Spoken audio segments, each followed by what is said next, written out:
Olá, pessoas lindas! Meu nome é Alice e sejam todas muito bem-vindas de volta ao meu canal. Continuando as entrevistas maravilhosas que estão acontecendo nesse mês de setembro, mês da visibilidade bissexual, para celebrarmos o nosso mês da melhor forma possível, hoje eu trago para vocês o meu bate-papo com o autor Bruno Barbosa. Ele que sempre escreve histórias de protagonismo bissexual, sendo uma delas um dos que eu amei ler ano passado, que é A Sociedade do Amor. Sem mais delongas, vem acompanhar como foi esse bate-papo.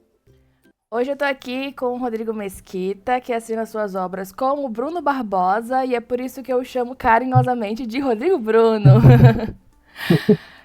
Rodrigo Bruno, um prazer imenso receber você aqui no meu canal, pra gente bater esse papo nesse mês especial, que é o nosso mês. Obrigada por ter aceitado o convite de participar. E, primeiramente, eu queria que você se apresentasse para as pessoas que ainda não te conhecem, por favor. Claro, primeiro é um prazer estar aqui, Lice. Meu nome é Rodrigo Mesquita, mas também me conhecem como Bruno Barbosa, que é meu pseudônimo, ou como alguns de vocês me chamam, Rodrigo Bruno. Eu sou especialista em obras, romances LGBT, focado principalmente em casais bicentrados ou com personagens bissexuais, que é a minha situação. Eu sou bissexual e com muito orgulho, graças a Deus.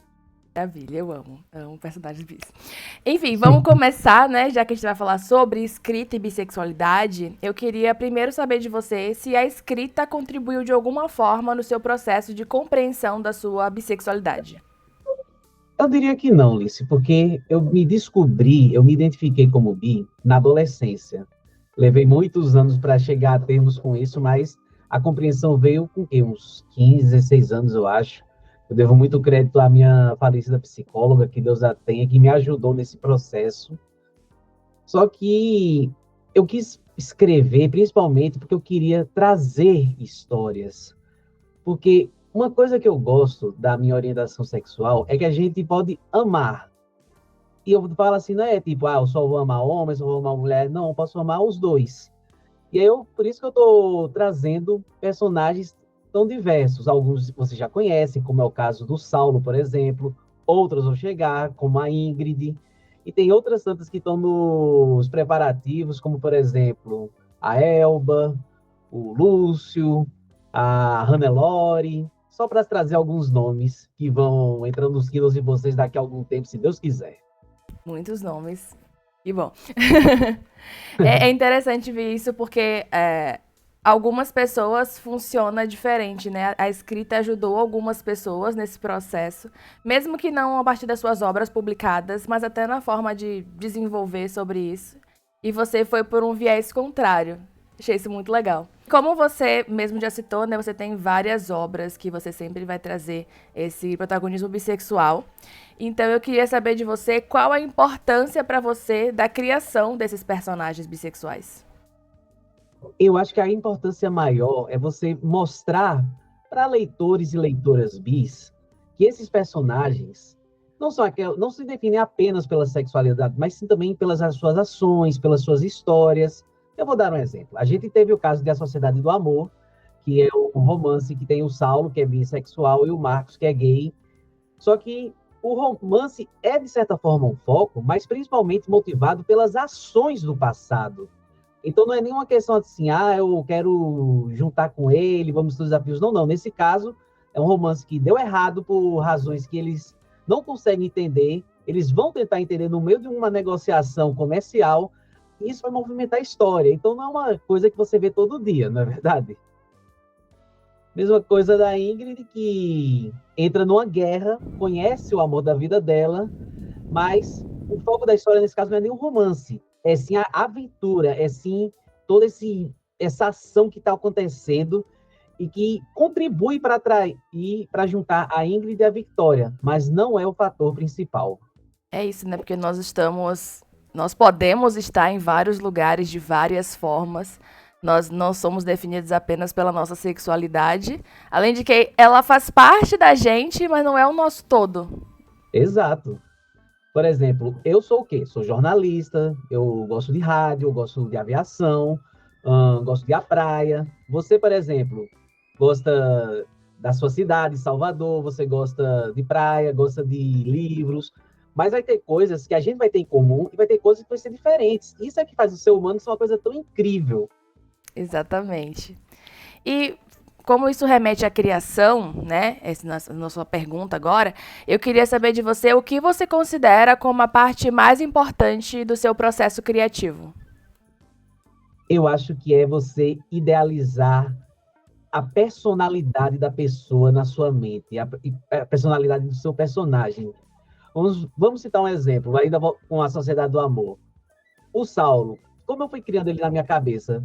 Aquela personagem com pavio curto, pensa em segundo lugar, fala em primeiro e pensa em segundo. Muitas vezes tem que correr atrás das merdas que fez. Enquanto, por exemplo, temos o Marcos, que é o quê? Ele tem dificuldade em comunicar o que realmente sente. Às vezes ele está numa situação que é um mal entendido, mas ele não consegue se explicar. Então isso vai criando toda essa dinâmica, vai criando toda essa situação. E eu gosto disso, Liz. Eu gosto de criar meus personagens, dar características próprias a eles, alguns mais tímidos, alguns mais expansivos, gente pavia curta, gente com a cabeça fria, sei lá, gente que gosta de salada, gente que gosta de macarronada, de pizza, de jiló, acredito se quiser ter isso. Mas enfim, acho que essa é a melhor parte de você criar o personagem, você dar a vida a ele e dar as características que pessoas vão se identificar. Entendi. E falando sobre isso que você gosta, assim, existe algum tipo de cena que você goste mais de escrever? Eu não sei se eu diria uma cena específica, mas eu diria que eu gosto de escrever diálogos, aquelas conversas de pessoas. Pode ser uma coisa simples, tipo, sei lá, vamos tomar café da manhã, você quer o quê? Eu quero ovo mexido, eu quero panquecas. Ou então aquela coisa de, não, eu fiz isso, por isso, isso e isso. Os diálogos, eles trazem tantas possibilidades, trazem tantas ideias. E tem gente que pula diálogo, eu não consigo entender isso. Eu acho complicado pular qualquer coisa de um livro, né? Pois é.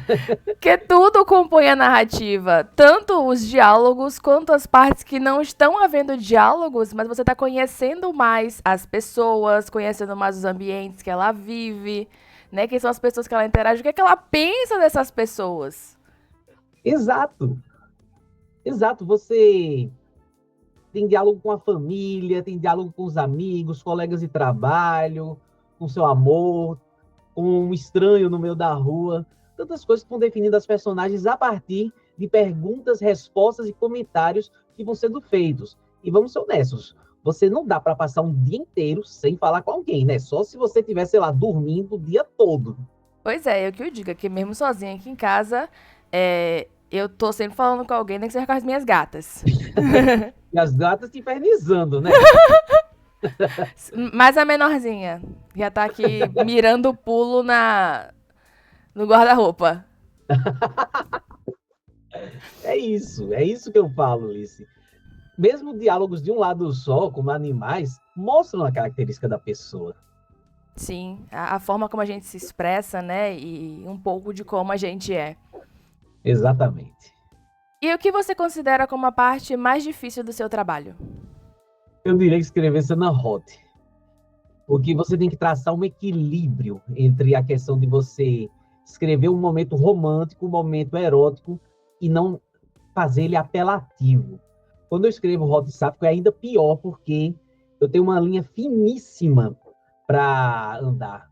Porque vocês conhecem a má fama que escritores masculinos têm com romances sáficos, então tem que tomar um cuidado ainda mais extremo. Não é à toa que eu sempre procuro me cercar de betas sáficas, para que elas possam avaliar as cenas e dizer, olha, assim tá certo, assim não tá, assim pode melhorar. Eu tenho que ter um cuidado muito extremo com essas cenas, não só o Hot do Árico ou o Aquileano, mas principalmente os sáficos. E por aí a gente já vê o quanto você trata essas cenas de forma respeitosa, porque você sempre busca a melhor orientação para fazer isso. Porque, infelizmente, toda essa má fama que foi feita é por conta de homens que fetichizam a gente. Né? Não tá só contando uma história, ele tá colocando a gente num lugar específico. E quando você faz esse movimento de trazer betas sáficas para lerem suas histórias, para ver como é que tá, você mostra esse cuidado que você tem de escrever a gente de forma respeitosa. Eu acho que é uma coisa que devia ser tão básica, porque, por exemplo, Eu sou um homem bi. Meu lugar de fala seria relacionamento duárico ou aquileano. Mas eu gosto de escrever histórias sáficas também, porque tem um cuidado, tem um carinho, tem aquele afeto tão grande. Mas como eu sei que não é meu lugar de fala, eu procuro quem vive essa experiência, quem vive esse dia a dia, para me ajudar com essas histórias. Uma coisa que devia ser tão básica, pelo amor de Deus. Deveria ser básico, mas às vezes o povo até do básico foge. Meu Deus do céu.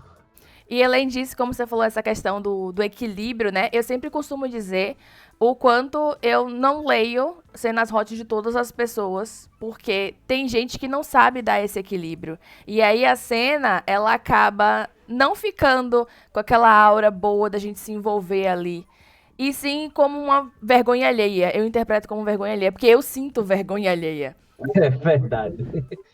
E aí a gente acaba buscando até ver essa cena assim, porque, na verdade, o hot também, né? Eu tava conversando com algumas amizades sobre isso, que não é só o ato em si, mas todo o envolvimento que leva até chegar lá.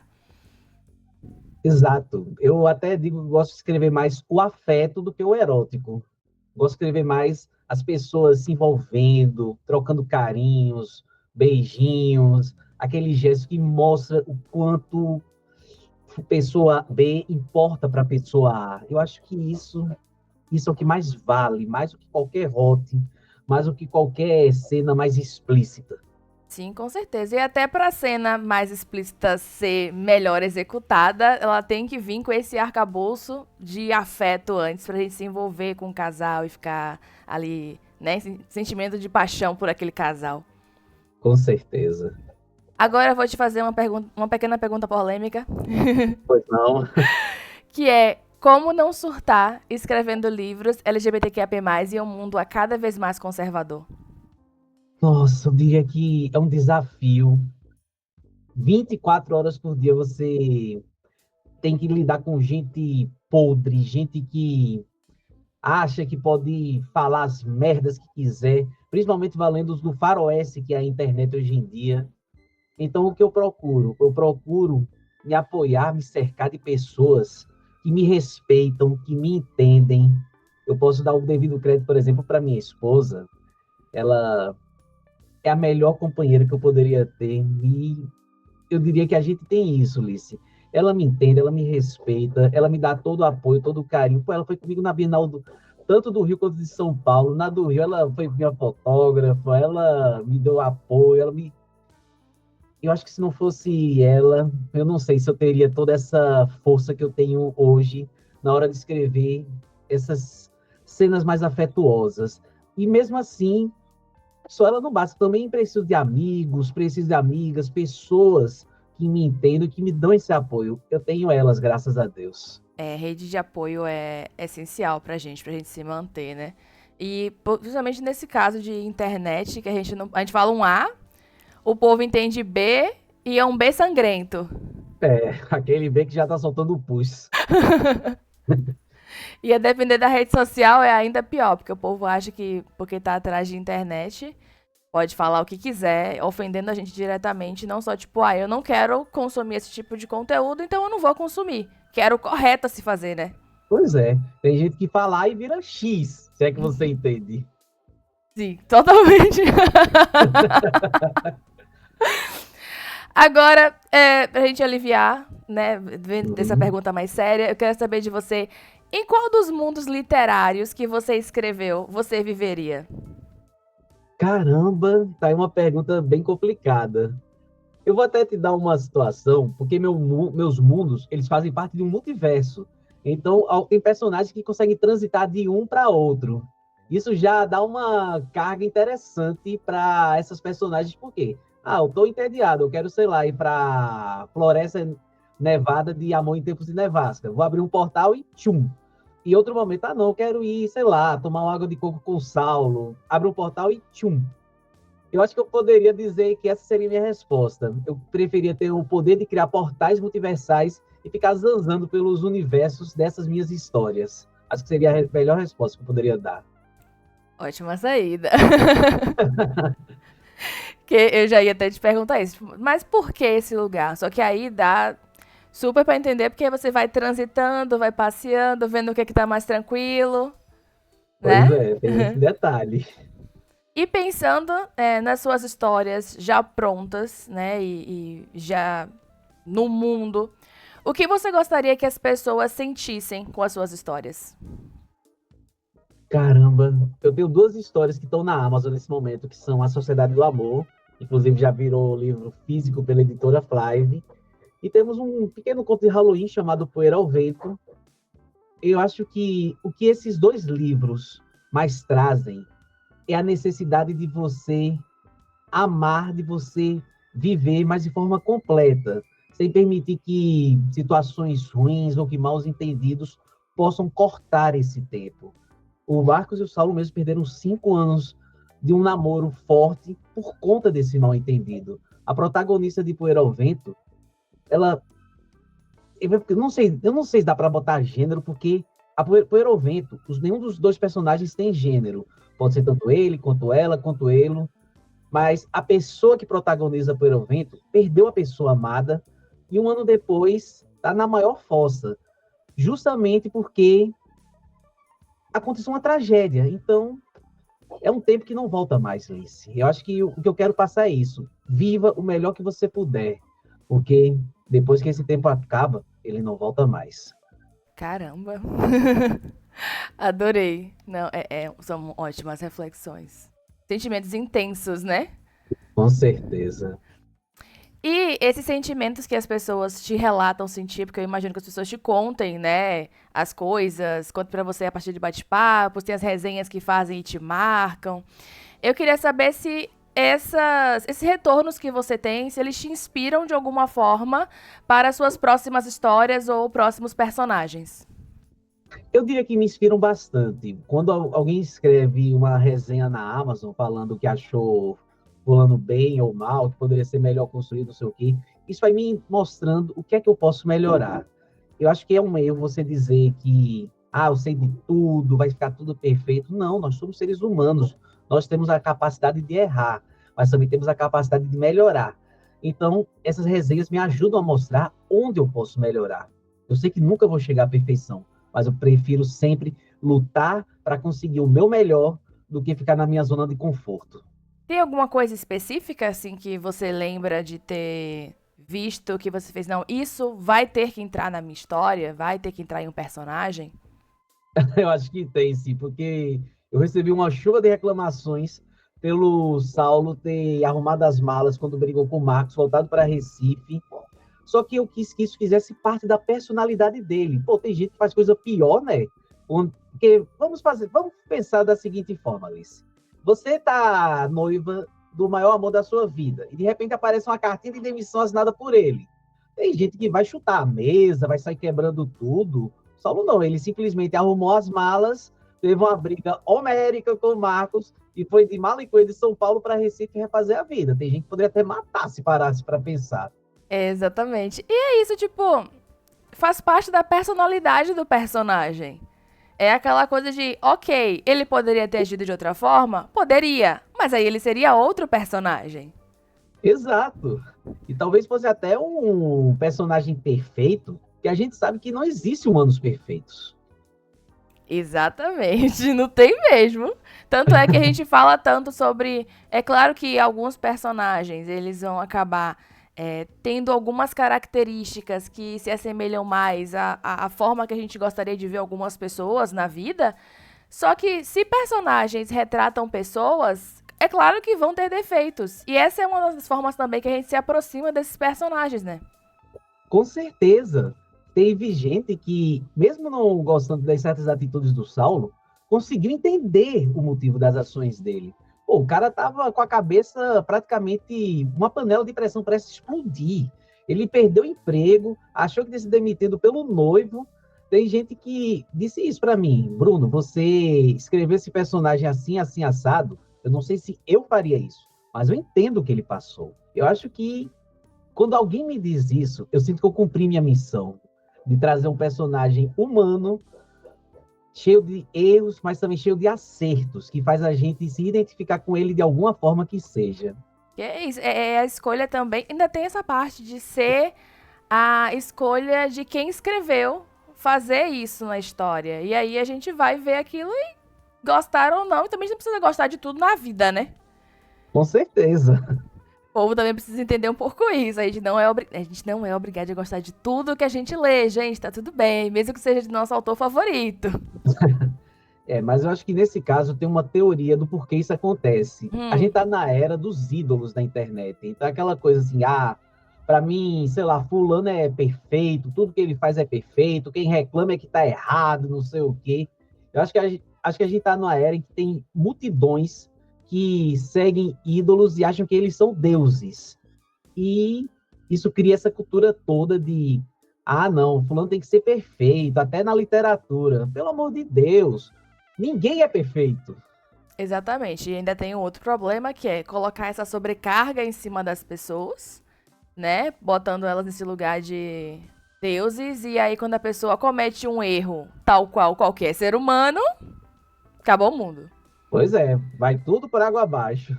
E eu queria que você me contasse uma coisa bem aleatória, que você considera como bem aleatória, que te inspirou na criação de um personagem ou de uma história. Ah, rapaz, eu acho que Amor em Tempos de Nevasca é a minha história predileta, não só pelas personagens, mas também por tudo que eu desenvolvi. Mas ela surgiu a partir de uma leitura do conto de fadas original, A Rainha da Neve, do Hans Christian Andersen. Por quê? Porque muita gente hoje em dia associa essa história ao filme Frozen, da Disney. Eu não, eu fui direto na fonte. Então, quando eu fui lendo aquilo e depois apareceu o chamado para antologia JJ, antologia do Contos de Fadas, eu pensei, por que não? Por que não pegar direto da fonte em vez de pegar da Disney, como o resto do povo fez?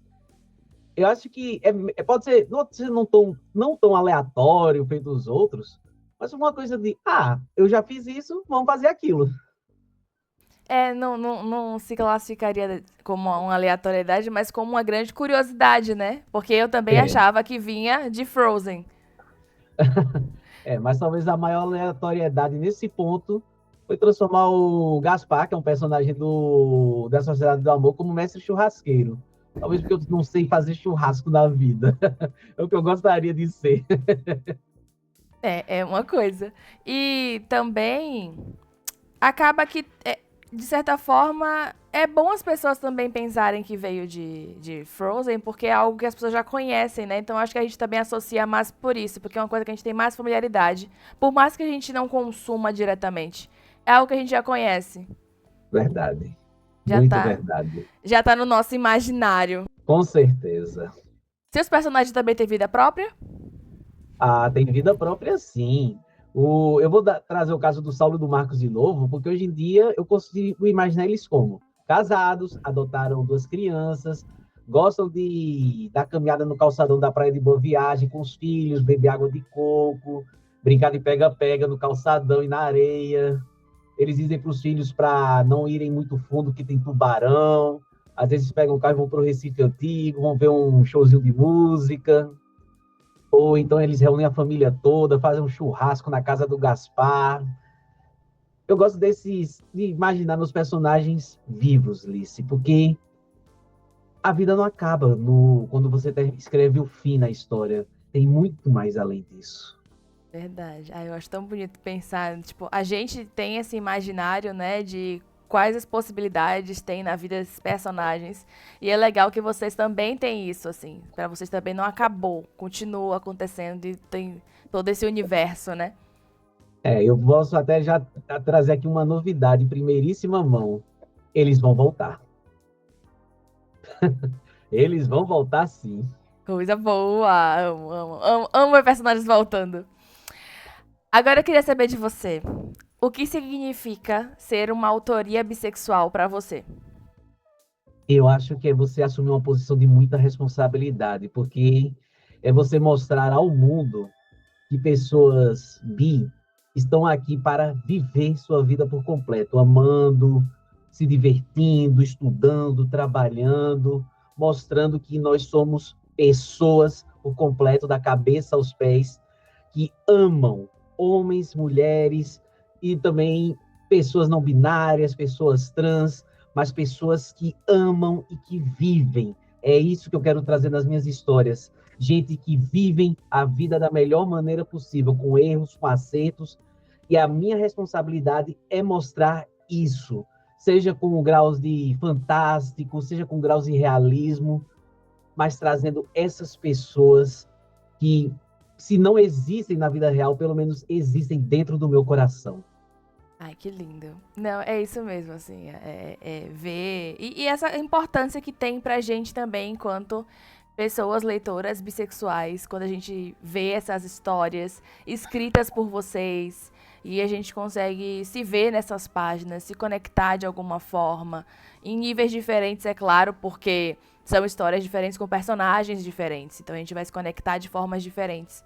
Mas quando a gente... Pelo menos pra mim, quando eu pego um livro que eu abro e vejo lá a palavra bissexual, eu fico extremamente feliz. Somos dois. Que é me ver naquelas páginas, principalmente pensando no tempo em que eu era mais nova, que eu queria também ter visto isso antes, ter me reconhecido melhor, até por conta de vários estereótipos que colocam em cima da gente. Eu queria muito ter visto mais de várias possibilidades, dizendo que a gente pode ser muita coisa, e é muito bom que vocês trazem essas possibilidades pra gente. Eu vou até complementar uma pergunta que você fez mais cedo. Se ler personagens bi me ajudou no meu processo de descoberta. Eu expliquei que não, porque eu me identifiquei antes, mas também porque eu não tive a chance de encontrar literatura com personagens bi na minha época de juventude. Eu queria muito ter tido essa chance. Graças a Deus, hoje as coisas melhoraram em relação ao que era naquela época. Deus me livre de dizer que hoje está perfeito, mas eu posso dizer que está muito melhor do que era 20 anos atrás. Se o Rodrigo Bruno, de 2005, tivesse a chance de ler esses livros que eu estou lendo em 2025, acho que eu teria ficado muito mais em paz comigo mesmo do que demorou para ficar. Pois é, e eu penso, tipo, pensando em mim mesmo, na minha adolescência, que foi há menos tempo, ainda assim já foi complicado achar história, já era ruim achar quem trouxesse sobre isso, né? Aí, ainda mais complexo anos atrás. Então é totalmente compreensível você não ter encontrado, porque infelizmente era mais difícil ainda de ter. E, nossa, faria total diferença, né? Sempre é uma coisa muito forte na nossa vida. O quanto, se a gente tivesse conseguido ler histórias que a gente se visse quando mais nova, o quanto isso ia fazer diferença na nossa vida. Com certeza, a gente tem que dar os devidos créditos também para a Amazon, com todos os defeitos que ela tem como empresa, ela popularizou muito a nossa comunidade, a nossa literatura, fez com que ela alcançasse mais gente. Então, por mais que a gente possa ter muitas restrições, a gente tem que tirar o chapéu para a Amazon nesse quesito. Ela é problemática pra caramba, mas aí também possibilitou a gente de conseguir ler várias autorias independentes que vêm trazer essas representações pra gente, falar sobre nós e contar nossas histórias, né? Com certeza, eu acho que não é perfeito, mas fez uma diferença enorme. Verdade. E acaba que também abre portas para vocês irem para outros lugares, que no caso, como editoras tradicionais, que é um outro lugar de vocês conseguirem acessar outras pessoas que também não têm acesso a independentes.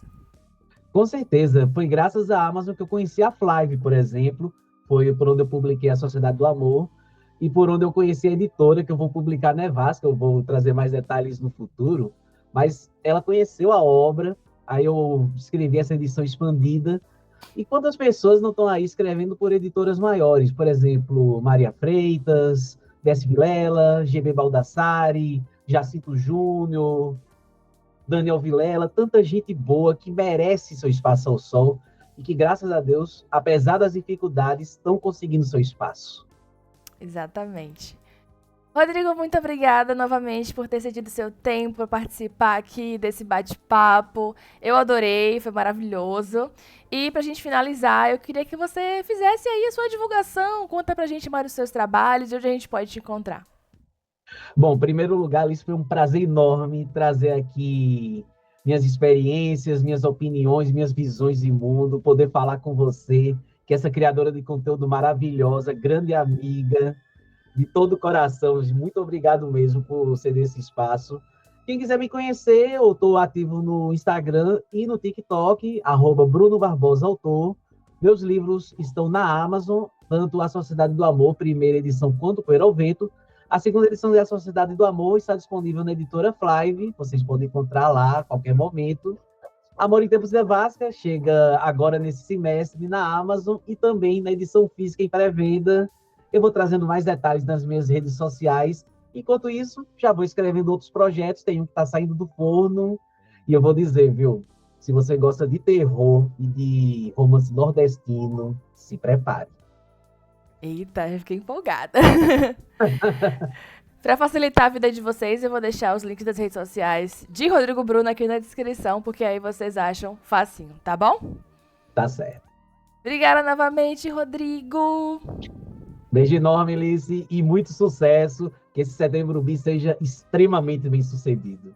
E aí, gostaram desse bate-papo com o Rodrigo Bruno? Então, por favor, deixa gostei aqui embaixo, agora mesmo, para mostrar que você gostou desse conteúdo, além de que considera se inscrever aqui no canal, porque assim você não vai perder as próximas entrevistas que vão vir, porque tem muita entrevista para vir ainda, gente. Fora também os vídeos especiais que estão rolando nesse Setembro Bissexual. Muito obrigada por terem assistido até aqui, ter se inscrito neste canal e ter deixado seu gostei nesse vídeo. Um beijo e até o próximo vídeo!